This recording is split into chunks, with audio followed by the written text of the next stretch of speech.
Quando eu postei o vídeo do Alien aqui no canal, eu fui quase que instantaneamente desafiado a fazer um vídeo falando sobre o filme Predador. E quando a gente pensa nessa franquia, dificilmente o segundo filme é o primeiro que vem à mente. Sendo ele talvez um dos mais divisivos da franquia, será que ainda vale a pena assistir esse filme nos dias de hoje? Então chega comigo e bora tentar tirar algumas lições e aplicações teológicas para nossa vida e bater esse papo com spoilers sobre o segundo filme da franquia O Predador. Chega mais comigo.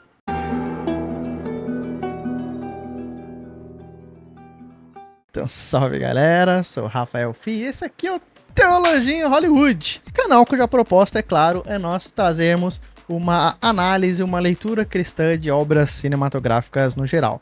E hoje eu escolhi então para falar do filme O Predador 2, porque eu me aventurei a assistir a franquia como um todo, e eu me surpreendi muito positivamente com esse segundo filme, porque ele é um daqueles filmes, né, que eu vi muita gente falando mal, e alguns até considerando ele como o pior, ou um dos piores dessa franquia como um todo, e etc. E quando eu assisti, é claro, sem expectativa nenhuma, eu me surpreendi muito positivamente. Porque é claro que obras no geral, né, sempre vai ter aquele lance de, não importa o que os outros falem, né, você precisa assistir e tirar suas próprias conclusões, né. Eu sei que isso deveria ser um fato, mas, cara, tem filme que eu simplesmente não tenho mais saco para assistir. Então, por exemplo, os filmes da Marvel, eu sempre fui muito fã dos filmes da Marvel, pelo menos no cinema, né, e etc. Mas é inegável que depois ali de Vingadores Ultimato, essa quarta fase da Marvel em diante ali, ela tá péssima. Eu assisti pouquíssimas coisas e eu nem perco meu tempo, meu dinheiro e etc. indo no cinema assistindo essas novas obras que eles estão lançando. Porque, pelo amor, né? Os caras fazem o negócio de qualquer jeito. Não sou eu que vou perder meu tempo, dinheiro, etc. e não assistir essas obras, né? Não tenho a menor vontade. Isso, claro, não só na Marvel, mas diversos outros filmes aí que você vai ver e fala, cara, eu nunca vou assistir isso aqui na minha vida. Mas esse aqui não. Esse aqui ainda bem que eu não segui o conselho de muitas pessoas por aí. Claro que tem muitas pessoas que gostam também desse segundo filme, mas eu assisti e eu me surpreendi muito positivamente, né? Claro que o primeiro, ele é uma verdadeira obra de arte. Que ninguém tá tirando o pódio dele como o melhor filme, que ele não só introduz a figura ali do Predador, como ele continua sendo até o dia de hoje o melhor da franquia. Acho que isso é um fato, é inegável, mas o ponto é que esse segundo também é muito bom, né? Apesar dele também ter sido mal recebido na época, e ainda nos dias de hoje não é todo mundo que gosta dele, ainda assim eu me surpreendi muito positivamente. Então esse segundo filme, ele tem uma vibe bem cyberpunk, assim, é claro, não o estilo, mas a vibe mesmo, de ser essa cidade, aquela loucura, aquela parafernália toda, aquela guerra, uma Los Angeles ali, parece que num cenário de guerra civil totalmente maluca, nisso que seria uma espécie de futuro, pelo menos na visão daquela época, né? E é um cenário caótico e maluco, mas que passa uma vibe bem divertida, porque o grande desafio desse segundo filme é, vamos pegar aquele predador que atacou aqueles homens totalmente treinados no meio da selva e etc, e vamos trazer esse mesmo predador pra cidade, né? Tem algumas pessoas que até reclamam de, mas por que ele foi pra cidade? Não tem nenhuma justificativa. E olha, pra mim não precisa ter justificativa mesmo. O predador, ele é uma criatura que vem pra caçar, e aquela cidade, naquele cenário caótico, ele tava procurando por grandes adversários à altura, e ele encontrou, é claro. Quando a gente olha pro protagonista, né, por mais que infelizmente eles não conseguiram trazer o Schwarzenegger aqui pro segundo filme novamente, é inegável que o protagonista desse segundo filme, ele é muito massa, cara. Pelo menos da minha parte foi muito difícil não gostar dele. Você vê naquela cena em que ele vai entrar num prédio e que os caras falam, olha, chegou a ordem lá de cima que não era pra entrar, não sei o que, aí ele olha pros homens dele e fala assim, eu nunca ouvi essa ordem aqui, e ele simplesmente entra e tudo mais. E cara, ele é daqueles protagonistas bem, aqueles policiais bem malucões assim, e é muito difícil você não simpatizar com ele, né? Tem gente que até fala num tom meio negativo dele ser esse cara nervoso, tá gritando o tempo todo, mas cara, pra mim esse que torna esse protagonista ele tão icônico e é divertido de acompanhar ele. Que ninguém devia entrar no prédio em hipótese alguma. Não ouvimos nada. Vamos lá.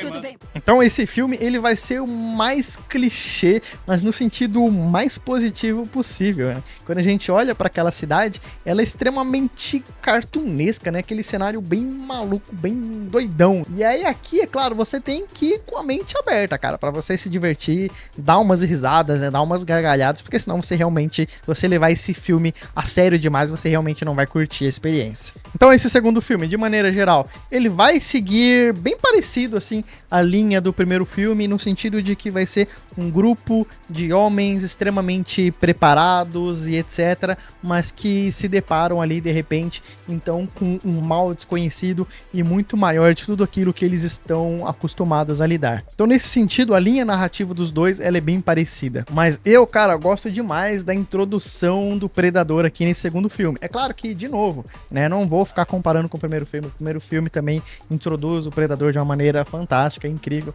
É um filme perfeito, intocável. Mas aqui nesse segundo eu gosto também de como, de novo, são esses policiais num cenário de guerra civil, enfrentando contrabandistas, mafiosos, loucões ali, etc. E aí, de repente, aparece uma força desconhecida, finalizando ali várias pessoas como se não fossem nada, deixando pouquíssimos rastros, ou os rastros que deixam sendo aquelas coisas bem maluconas que você nunca viu na vida, de outro planeta, na verdade, e tudo mais.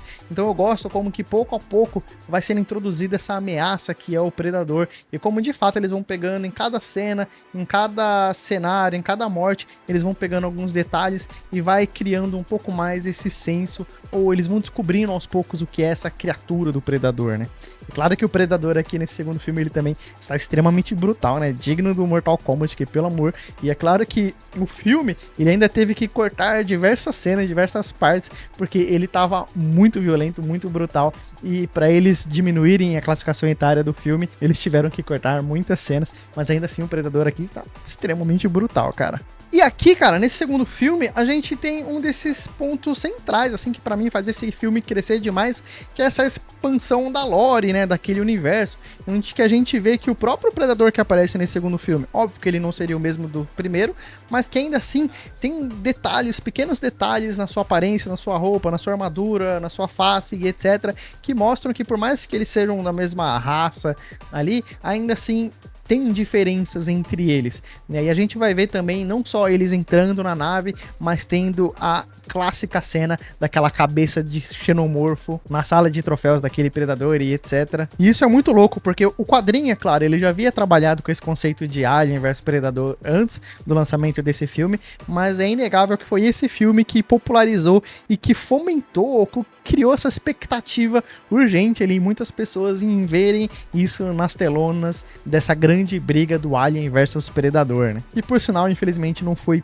tão boa assim, mas que a gente ainda tem um pingo de expectativa que o próprio Fede Álvares, que fez o último Alien Romulus, que é um filme incrível, que já tem crítica aqui no canal, mas que ele também gostaria, se possível, de fazer um novo filme do Alien vs Predador, e eu, olha, fico um pouquinho empolgado com essa ideia. Mas fato é de que essa cena, ela é marcante, ela é incrível, e tudo que envolve esse filme de maneira geral, essa cena final aqui, que, é claro, ela foi muito mais cara, né, bem legal, que aparecem vários predadores ali, e nessa época, por mais que a gente assista com os nossos olhos e ache algumas coisas meio tosconas e tudo mais, cara, a gente precisa elogiar esse filme, porque tudo ali é efeito prático, todas as roupas, todas as armaduras, todos os detalhes, é tudo efeito prático, é tudo feito à mão, não tem nada de computação gráfica, não tem nada de CGI, nada de nada, é tudo efeito prático ali, e é muito bem feito. E essa cena final, que é a cena mais cara de todo o filme, né, que são de todos os predadores aparecendo, cara, como são pequenos momentos que tornam esse filme tão rico, sabe?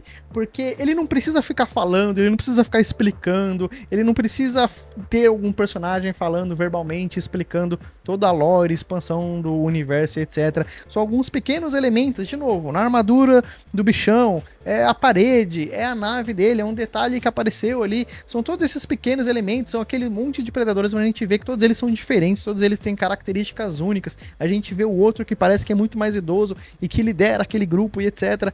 A gente vê aquela arma, né, de 1700 e pouquinho, do meu xará, né? Isso mostra que o predador não precisa ninguém contar, não precisa ter nenhuma fala, não precisa ter nada. O cara simplesmente entrega uma arma e tem uma data ali já mostrando, opa, não é a primeira vez que eles passam aqui, e nem a segunda, mas eles já vieram outras vezes, ou sei lá quantas vezes eles já vieram aqui nesse planeta. Então são pequenos elementos que expandem tanto essa lore, que mostram tanto pra gente, e que não precisa, de novo, ficar essa explicação toda chata, né? Então esse filme, cara, ele realmente deveria ser reconhecido, porque o trabalho aqui, por mais que tenha seus seus defeitos, é claro, ainda assim é um filme incrível, é muito bem feito, e acho que abriu as portas, de fato, para a expansão dessa lore, que infelizmente não foi tão bem trabalhada assim no cinema. Acredito que os quadrinhos, que me deu até uma vontadezinha de ler alguns deles, conseguiram trabalhar bem mais essa expansão da lore, né? E aí uma das coisas, assim, que me incomodou um pouco, assim, foi justamente o lance da menina grávida ali. É claro que quando a gente tem essa cena, a gente, mais uma vez, a gente aprende tanto ali sobre o Predador sem precisar ficar contando muito e explicando muito. Que depois, mais pra frente, são os quadrinhos que vão explicar que o Predador, ele não elimina ali seres grávidos, etc, porque ele, na cabeça dele, ele imagina que ele está finalizando 2 vidas e que tem uma vida ali sendo portada dentro da barriga da mãe, que é indefesa, né? Ele não pode se defender, então ele é contra, né, essa ideia de tirar vidas de seres grávidos. E aí o Predador tem alguns códigos de honra, não é mesmo? Ele não vai matar alguém que tá gerando... Ele é anti-aborto, galera! Ele é anti-aborto, mas... Cara, aquecimento global, anti-aborto, hein? Super cancelável você, hein, Predador? Mas que ainda assim, no filme, no cinema, foi uma cena que deixou um pouco a desejar, porque ela não teve nenhum payoff, né? A gente não vê o pós, né? A gente não vê o que aconteceu com ela depois, a gente não sabe quem é o pai, a gente não sabe nada. A gente não vê nada além daquilo. É simplesmente pra mostrar que predadores não atacam grávidas. E pro protagonista, talvez você possa falar pro protagonista também descobrir um pouco mais sobre o predador, como que ele funciona e etc. Mas que ainda assim, cara, pouco tempo depois dessa cena, vai aparecer aquele bendito Mr. Roteiro que vai explicar tudo pro protagonista. E foi outra coisa que me incomodou um pouco também. Não no sentido de ele ter certas informações sobre o Predador, porque de fato a existência do primeiro filme cria margem para eles terem algum conhecimento prévio do Predador, embora acredito que também nessa exposição tinha coisas ali que eles sabiam sobre o Predador que era impossível deles saberem, né? Mas enfim, ainda assim o filme ele fica com um saldo muito positivo para mim. Mas e você, o que você acha desse filme? E qual que é o seu filme favorito da franquia Predador? Já deixa aqui nos comentários e vamos continuar trocando essa ideia lá. E não é que enquanto eu editava esse vídeo saiu o trailer teaser do novo Predador que vai sair esse ano? E o que me lembrou que eu esqueci de dar as minhas expectativas para esse filme que está para sair. Mas graças a esse trailer eu consigo ter uma noção um pouco mais da história. E assim, em primeiro lugar, eu achei, sinceramente, o visual do Predador horrível. Ele tá bem feio mesmo. E no sentido negativo, né? Não positivo. Porque o Predador ele é feião, mas ele é um feião maneiro, né? E aqui ele não é maneiro, ele é feio, meio zoado e tal. Mas é curioso porque a história aparentemente vai ser contada tendo ele como protagonista. Isso no cinema é bem novo, né? Claro que, de novo, nos quadrinhos, nos jogos, a gente já tem histórias assim, né? E aparentemente vai ser uma história assim que já foi contada, se não me engano, num jogo, que é de um lance desse predador. Talvez ele ter que conquistar o perdão por algum erro que ele tenha cometido e etc. E ele então vai ser lançado em alguma ilha ali pra cumprir algum objetivo e tal, e alcançar o perdão ou o reconhecimento da tribo dele. Enfim, esse é o lance, né? Então eu fico assim, receoso, mais uma vez, não gostei do visual, mas eu achei da hora esse lance de a gente, pelo menos no cinema, pela primeira vez, a gente vê o Predador aparentemente como protagonista, né? Então, bora esperar e ver como é que vai ser esse filme.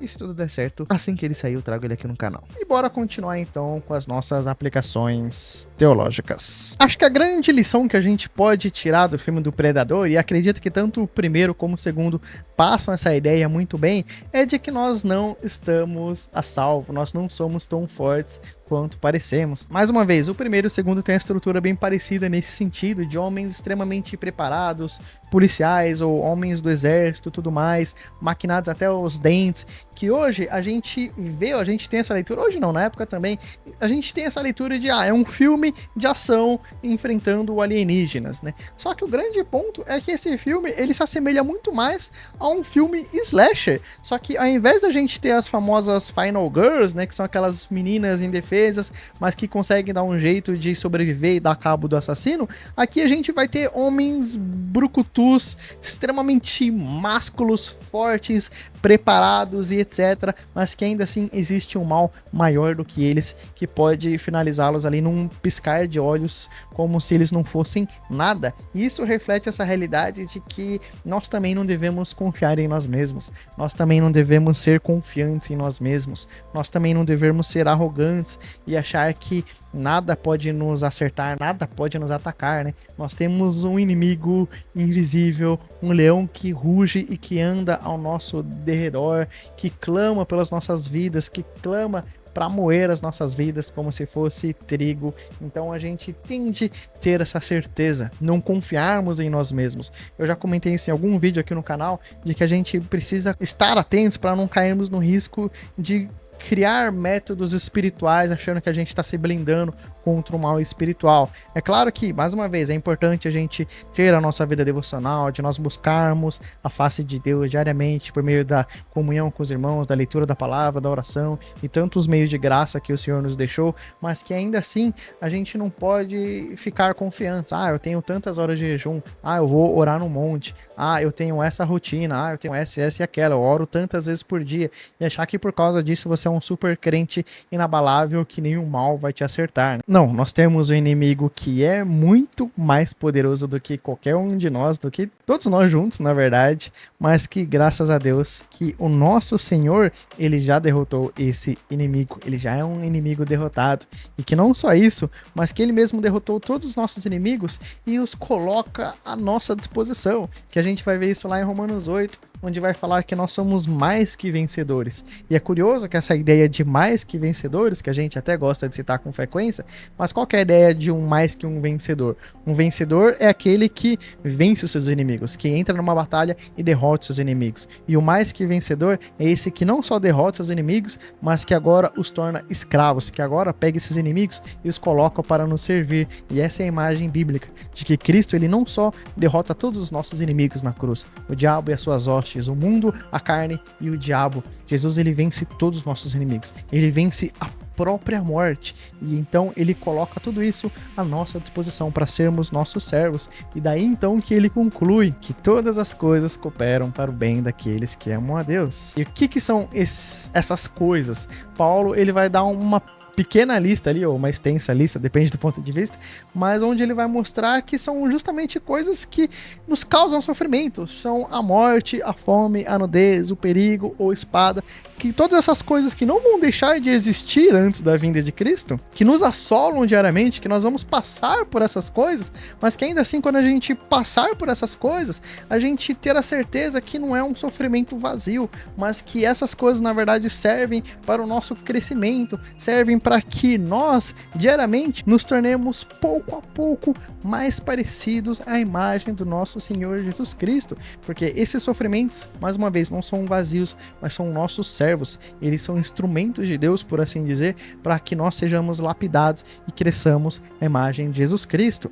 A gente passa pelo sofrimento com a certeza de que nós somos mais que vencedores. Uma outra aplicação que a gente pode tirar aqui do filme é observando a figura do predador em como ele sempre ataca os adversários mais poderosos. A gente vai ter a cena com a criancinha, a gente vai ter a cena com a grávida, a gente sempre vai ter cena em todos os filmes de figuras que o predador ele não considera uma ameaça e que ele simplesmente ignora porque ele quer adversários à altura. Se a gente fosse trazer isso como uma ilustração para nossa vida cristã, a gente poderia pensar também em como o Satanás ele está preocupado muito mais com aqueles que têm uma saúde espiritual do que pessoas que estão longe de Cristo.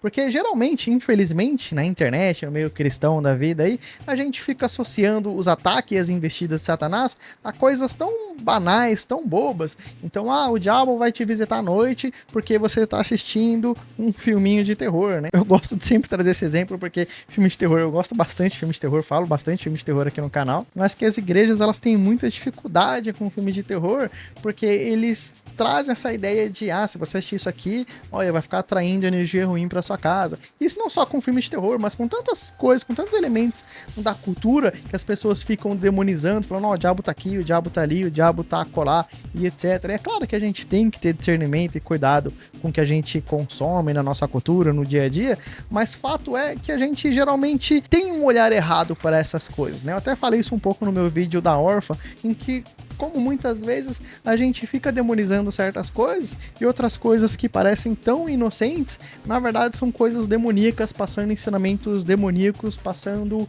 mentiras demoníacas. Eu ia falar verdades demoníacas, né? Mas nem sei qual que é o certo. Mas passando ensinamentos de demônios e nos afastando da verdade de Deus. Às vezes seja por meio de um desenho, às vezes seja por meio de uma comédia romântica, de um filme family friendly ou coisas do gênero, umas coisas que aos nossos olhos parece tão inofensivo, mas que é diabólico. E por que que, de novo, eu tô trazendo isso aqui usando o Predador como ilustração? Porque fato é que aqueles que estão longe de Deus, que estão longe de Cristo, já pertencem a Satanás, já estão mortos em seus delitos e pecados, já são filhos de víboras, já são inimigos de Deus por natureza.